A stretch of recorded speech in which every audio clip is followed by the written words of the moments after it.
Romans 15:7. Accept one another then, just as Christ accepted you, in order to bring praise to God. I was thinking it can be really difficult to accept people who aren't the same as us. There are many biblical verses that encourage us to love everybody who's different from us. You might think that I'm talking about people from a different country, but that's not my intention. I'm thinking about something a little bit closer to home, as in family members. So, it can be really difficult when from generation to generation people are very different within your family. They don't maybe have the same perspective, even right down to liking different foods or hobbies.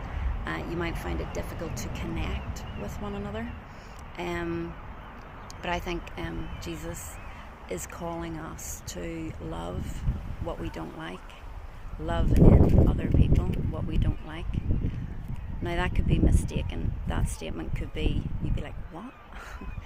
But say for an example, a parent as a child used to be really sporty, outgoing, and then they grow up and have their own children, and the child is nerdy or does not like sports, lacks coordination.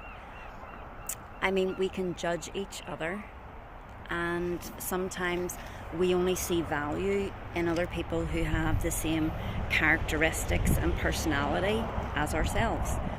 And I think Jesus is calling us to recognize that that's not correct, and that we should love in others what we maybe misunderstand as laziness or lacking drive. If I only see worthiness in somebody who is successful all the time, and certainly social success isn't necessarily a gauge for a worthwhile person.